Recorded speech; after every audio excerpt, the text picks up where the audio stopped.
Hello, everybody. Happy May 2nd, 2020. My name is Christopher Saunders, and this is the Connecticut Sports Talent Show, where we talk all things talents in Connecticut. And on today's show, we have the Danbury Football head coach, Coach Tieri. Coach Tieri, thanks so much for being able to come on today. Thanks for having me, Chris. Yeah, no problem, man. Now, before we talk about your time with Danbury and how it kind of, your coaching career led you to Danbury, talk to me about if you played football, your playing career, and also what led you into coaching. My playing career, lasted through a couple of years in college, and then ultimately spent a couple of years playing semi-pro ball. But besides that, I kind of got into coaching right away from a young age. I think I was roughly 22, 23 years old when I started my coaching career, and I've been doing it ever since. I started at Kennedy Catholic up in Somers, where I went to high school, and ended up at Kennedy in the Bronx, Kennedy High School in the Bronx. I was there for 7 years as a coordinator, and then eventually as a head coach, and then ended up at Danbury. Now, you were born and raised in New York, is that correct? Yes. So you kind of have that kind of already built-in New York tough guy where you're not going to let too many things bother you. Yeah, I'm definitely a New Yorker, no question about it. Proud of that, proud to live in the state of Connecticut, but I'll always be a New Yorker. Now, as a young coach, did you have any, I'm sure like with every coach who's 22, 23, there's always going to be growing pains. Were there any for you that kind of really stood out?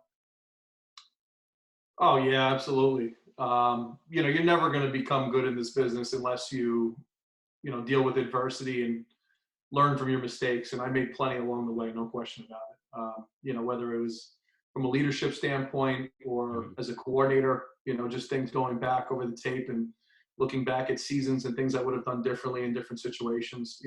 That's how you learn and progress and get better in this profession. So yeah, no question about it, but that's all been part of the journey.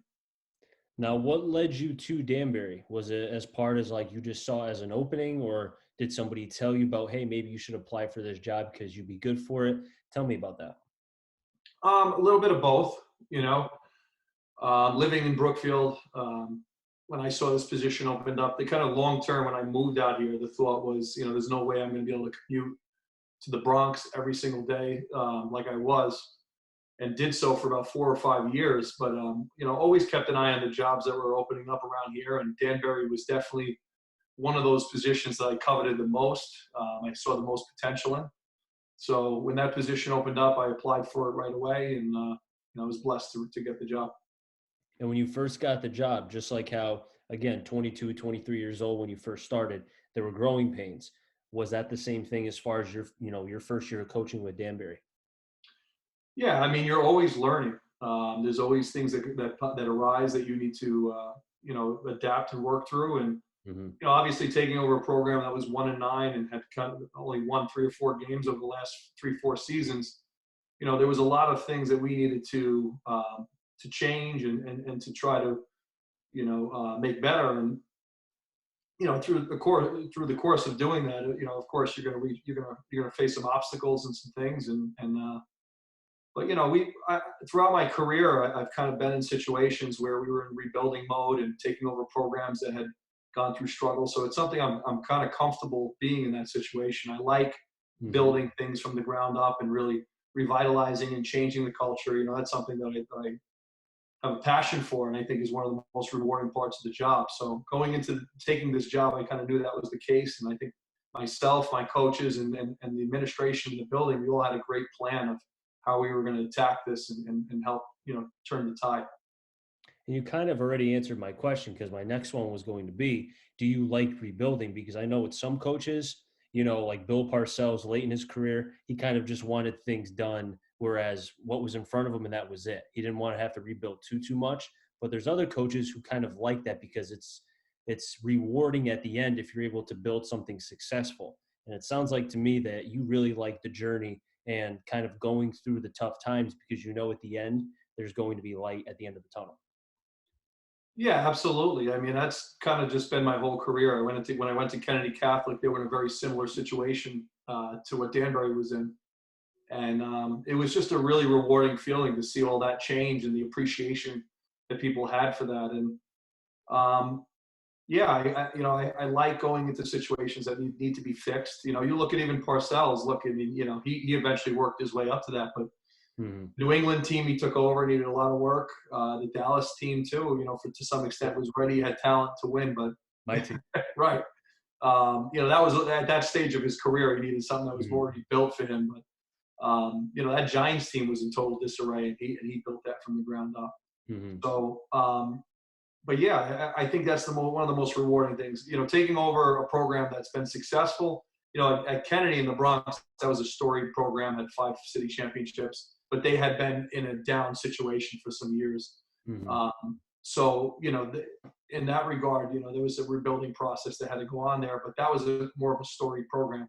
Um, but taking on Danbury certainly has a rich tradition of success as well. But coming in and being able to restore that tradition, being able to restore prestige, and do all the things necessary to kind of build that up. It also allows you some Mhm. freedom to kind of do things the way you want as well. Rather than taking over, from someone else or something else that had already been built to that extent. So, I do enjoy that part of it.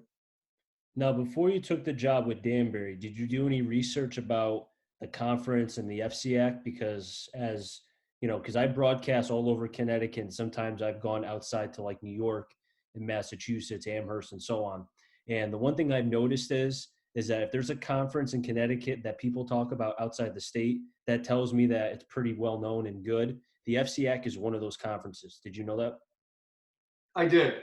Um, there were teams that I always knew about, even being in, whether I was coaching in Westchester or I was coaching in New York City. You always heard of the New Canaans, um, Darien, a lot of the big time Greenwich.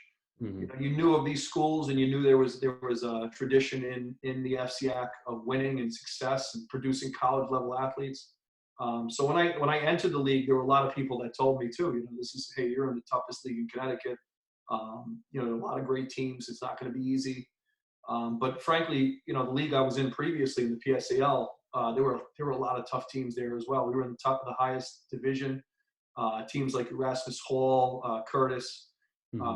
Lincoln High School in Coney Island that were perennial powerhouses and produce a multitude of Division One athletes from those programs. So, I was used to being at the most competitive level, and I wouldn't want it to be any other way. So I embraced the challenge, and I was excited to be a part of this league. Did you coach anybody in New York that ended up being an NFL kind of player or went overseas or went to Division One? Anybody that kind of stands out that we may know? Yeah, not to that magnitude, I don't think, but I through the years, definitely coached numerous college athletes. When I was at Kennedy, we coached Anthony Cruz, who ended up at Bethune-Cookman, had a great career. Christian Perez, who went to Northern Iowa, and one of the last guys I coached at Kennedy, Chisram Umanakwe, he's a linebacker at Towson University. So, and he's doing great. So yeah, we definitely came across some great athletes along the way, and obviously trying to continue that tradition at Danbury. I mean, you've had some pretty great athletes with Danbury. Just looking at some guys from last year, Jah Joyner, who's going to Minnesota, Kile Jackson going to Wagner. Those are two defensive studs. And a lot of the seniors, almost all the seniors, I'd say all the seniors really kind of contributed in their own way. But I felt like those two guys in particular on the defensive side really left an imprint for defenses to come because you had younger guys seeing them showing them how to act in the right and wrong way, or in the right way, I should say, not the wrong way, but making sure they don't do anything wrong. And that must have helped you as a coach to not have to worry about that because they were basically like coaches on the field. Oh, absolutely. I mean, we talk about when I got the job at Danbury. Those two guys were two of many, but definitely two of the main guys that made this job attractive, and not only because of their talent, but because of the people that they are. So, two great kids, tremendous leaders. Lately, by example, Ja wasn't maybe more, less of a vocal leader, but more of a, you Mm-hmm. know, lead by example and humble and never really carried around that ego that you would expect a kid of his caliber to have. And I think that kind of set a tone for a lot of the younger kids that, hey, look, I could be great. I could be an elite talent and get recruited like this. And I don't have to be arrogant. I don't have to, um, it's not all about the attention. And Ja did a really good job of establishing that. Kyle was our leader 100%. I mean, he was the leader of our football team. He brought that attitude and that demeanor to every workout, to every practice. He's just a tremendous human being. And, he was one of the guys I knew when I took the program over that he was going to be my leader from day one, him and Jordan Augusto, and both of them stepped up and did a really great job in that capacity. Now, were they guys who you knew from the start that were going to be, to the caliber of what they are, both being at Minnesota and Wagner, or was it something where it took them a couple years to kind of get going and really understand what they had? Because I know a lot of times there's a lot of talent, but depending on who they're with coach wise, if you don't mold them right, their talent goes to the wayside. But it seems like with Danbury, you have a way to be able to mold them in a proper way where you know what to get out of them. But even if, let's say, they don't go Division 1, 2, or 3, you still find ways to be able to get the most talent to be able to help the team win in any possible way. I appreciate that. Yeah, I mean, early on when we first took the program over, obviously they were raw, but you could see the talent. There was definitely the potential there for them to become elite players, and the work ethic and the attitude. All those things have to come together. We had a plan for both of those guys of what we needed to do to get them exposure and to get them up to being the caliber of player that they could be. For Jah, he was 200 pounds when we took the program over. We knew we had to put muscle on him. We needed to get him bigger and stronger.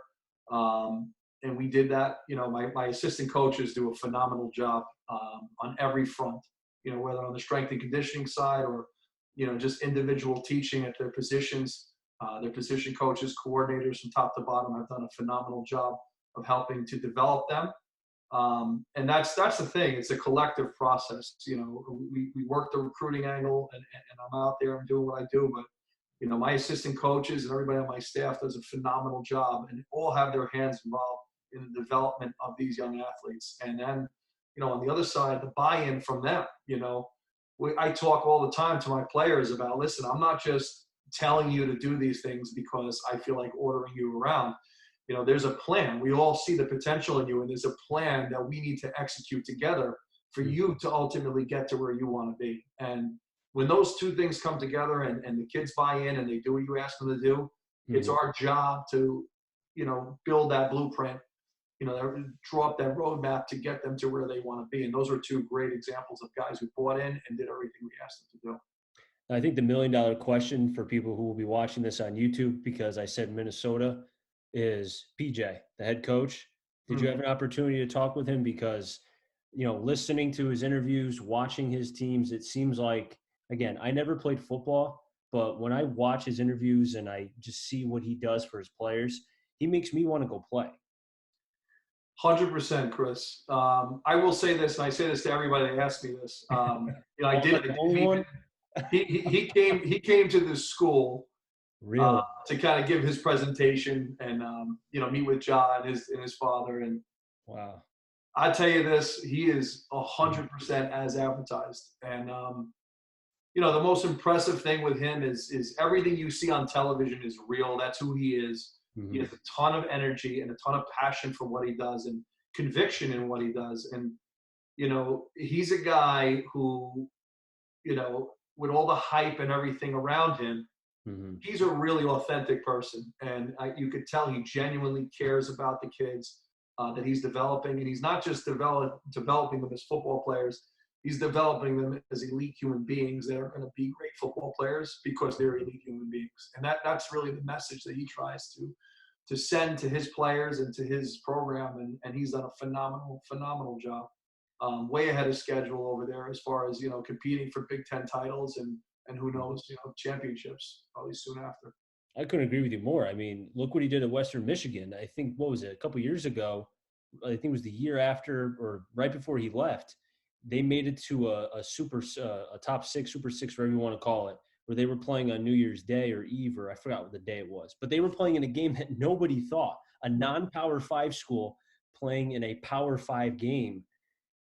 I mean, the fact that, he was able to do that there. I mean, you think about some other coaches, Urban Meyer, when he was at Toledo and all these other, schools and whatnot.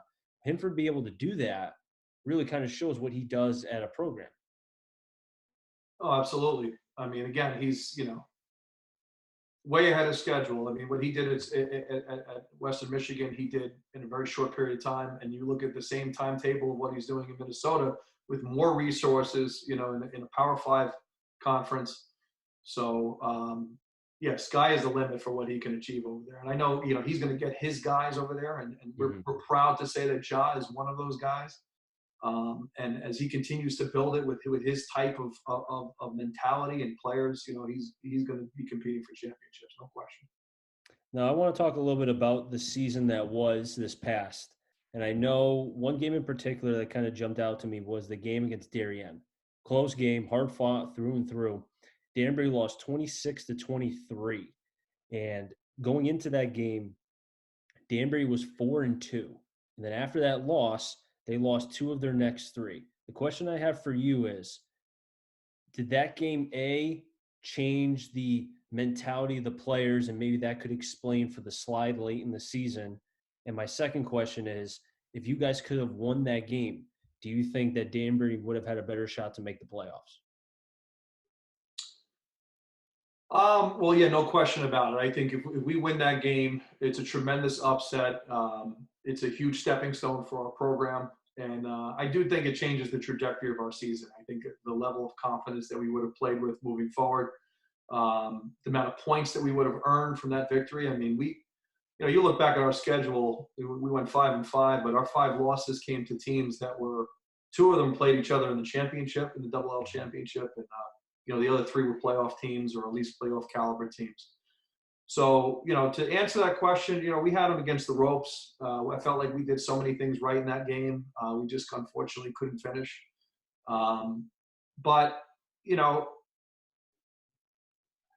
I tell them all season, I wish we could have played up to that level throughout the season, because it would have, if we could have played the way we did in that game, I don't think we lose another game the rest of the season. But to their credit, we did come back and play a tough game the following week against Norwalk, who was, one of the best teams in our conference, in our league, especially talent-wise, and they had tremendous talent and very similar athletically to us. And we that was a dogfight, back and forth, high-scoring game, came down to the last drive. Our quarterback, we had a tandem of quarterbacks who had led us all season.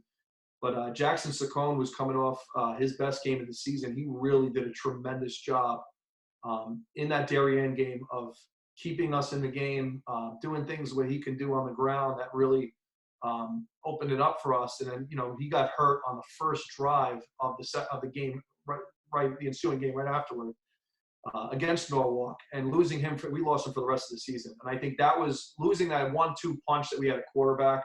I think that kind of hurt us a bit. And, we were in a couple, Darien was a dogfight, Norwalk was a dogfight, and I felt like coming out of those games was a little bit of a hangover. And, it kind of affected us down the stretch, those last 2 games we lost, not to mention that they were, Ludlow always plays us tough. They're a tremendous up-and-coming team.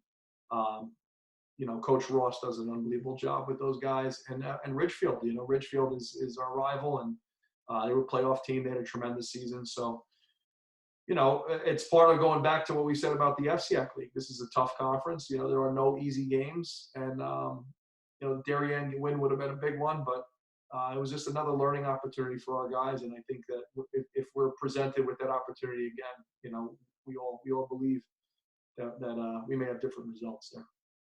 After the season ended, what was the exiting meetings like with, because I don't know, I know some coaches meet with the whole team.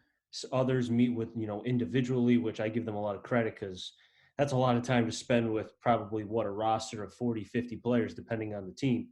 But the question I have for you is to go back to what I stated earlier. What was the end of the meetings like with the players? Because I know you have a lot coming back. You lost a lot of talent, however, so that must be hard to be able to balance in between saying, hey, we're losing a lot of talent, but I need you guys to step up, which you guys have a chance to really do something here, but you have to put in the work. So I did exit meetings with each individual player. Okay. We did do that. One-on-one conferences, I asked them, I gave them kind of a questionnaire of, What do you think you did well this season? What did you not do so well? And what are your goals going into next year? What do you want to do differently? So, they had to write those down, sign the paper, hand it in, and have a meeting with me about it so that they can clearly reflect on the season that was and, look forward at what it is that they want to achieve goal-wise this offseason to get to where they want to be, whether they're individual achievements, team achievements, whatever the case may be. I think it's important to identify those goals and to have something to clearly work towards. My end of the year conversation with the entire team, the theme of this offseason has been, look, one of the things going back to Fleck, one of his mantras is hype. And literally it's like an acronym, HYP. And it talks about, the H is kind of your how, how did you get to where you are? What's your backstory? What's motivating you to be great? Your why, is your goals. What is it that you want to ultimately achieve now that you've lived your life up to this point? What is it that you're chasing, that you're going after? And the P is the process, what it ultimately takes to achieve that. And, is that the question ultimately becomes, is that hype real or is it fake? And my conversation with my guys was, are you real or are you fake? You can talk about all the things that you want to be, and you want to be a Division I athlete, you want to play college ball, you want to win a championship, great. You're willing to talk the talk. Are you willing to walk the walk? Are you willing to buy into the process and do all the things necessary? Are you real when the time comes to do the stuff that's not glorious, that's not attention grabbing, that's necessary for you to be able to achieve those goals? And I keep asking them throughout the course of the offseason, and especially under the circumstances now. Obviously we're facing unbelievable hardship, not able to meet together as a team, and adapting the best we can to work out and to become great and achieve all those goals that everybody talked about. Are you real? Are you willing to do all of those things right now that are difficult, that are beyond you sitting on your couch and playing video games? Are you willing to do those things under the circumstances to adapt and be great to ultimately achieve those goals? That was the message that we had at the end of the year. And, I really do believe that the vast majority of our players have bought into that. How have they responded thus far between you challenging them and the fact that they're dealing with, as you mentioned, and as we all know, the quarantine, we can't work out, we can't meet with some places it's 10, other places it's 5, 4, 3, 2, whatever you want to call it. So how do you think they are dealing with this thus far in terms of the communication that you've had with the players? I think as a whole, they're doing good. They've stayed in touch. The vast majority of the kids have been very active participants in the off-season workout program that we've adapted under these circumstances. It's tough. I think we talk about when you coach kids, you got to each one is individual. As much as you're coaching a team, you have to coach the individual. And a lot of our kids, there are some kids I think that have more difficult situations right now at home than others. And you have to be able to take that into account and understand some of the things that they're going through individually. Some kids have family members that have been affected by this. Obviously you have people that are losing their jobs. This is, tons of social and economic ramifications that have gone on. So, we're trying to be conscious of that, but also too, using football and using the workouts as a motivating factor to help get their mind off of some of what's going on and keep them focused and driven on something positive that's going to really ultimately pay dividends for them in the long run. The last thing I want to say about this, I told my kids, and it's the truth, under these circumstances, there are people who take adversity and take adverse situations and use it as a crutch or as an excuse to kind of hide. And then in the long run, if things don't work out, they can say, well, look, this is what happened. And then there are other people who take advantage of these opportunities to get ahead. And I want to believe that my team and my players are one of those guys, are those types of guys who are going to, under the circumstances, use this as a rallying cry and say, hey, look, I'm going to work harder than everybody else that maybe is stuck in this situation. I'm going to get out and adapt and work my butt off so I can gain every advantage I can on my competition. So when this is all lifted and we go back to some semblance of normalcy, we're going to be bigger, faster, stronger, more conditioned, and ready to gain an edge on our opponents in the first few weeks of the season. You know, it's great to hear because, like, you know, like you mentioned, we don't know when we're going back to be normal again or even close to that. But if there is a football season, and we all hope there is, you know, I'm hoping there's baseball too, but who knows about that. But if football is back and you guys, and we're all able to play, I'm able to broadcast in September, there may not be a lot of time as far as being able to get the kids back to being conditioned because who knows when the off-season programs will be able to get that going. So if your guys are able, and as you mentioned, if they're able to stick to their off-season programs by themselves, you don't have to kind of hold their hand and say, hey, you got to do this, you got to do that. Who knows? Maybe Danbury will be in week 1 ready to go, whereas a lot of teams it will take because of this whole quarantine and whatnot. It could take to week 4, week 5, week 6. And by then, the season's already over because if you have 2 or 3 losses, depending on where you are in S, M, L, or double L, your season's over. Right. Yeah. I mean, that's the nature of the beast, right? You lose 2, 3 games. I mean, you're out of the playoffs in this league. And week 1 is St. Joe's, best team in the state last year on the road. So, yeah, you better be ready. You better be ready to go. And I know those guys are working hard, no question about it. So, you know, to me, it's the minimum. If you're not active and you're not working right now, then you're not, you know, you're falling behind your competition. There's no question. And what you're talking about, I mean, we have no idea. We have a date set, and there's it seems like that's pretty solid. You know, when we're going to get started with everything, but you know, yeah, it's going to be, there's so many things that need to be covered in that time. You can't be going back to square one and saying, oh, you know, I hope the guys are conditioned and strong and ready to go. At that point, it's too late. If they haven't taken care of those responsibilities and they're not physically ready to go, that's what the off season's all about. Then you're playing catch up in so many different areas, and you're not ready for the season. You know, you're not ready to win those games. So, you know, that's the biggest challenge in all of this. You know, and we're doing the best we can to adapt. Coach Tieri, we've just run out of time, but I really do appreciate you being able to come on. You know, I love being able to see what you do as far as with the social media with Danbury and, you know, being able to, you know, pump out and show that, hey, there is talent. I mean, look what I have as far as Danbury. And I just wanted to say, and I commend you for that because I just love being able to see you be able to put out the kids out there. I really do. Appreciate that, Chris, and you're a big supporter of us, and we really appreciate all that and helping our kids get exposure and recognition. You know, it's such an important part of all this. So appreciate all that you do in that regard, and you know, look forward to talking to you again in the future.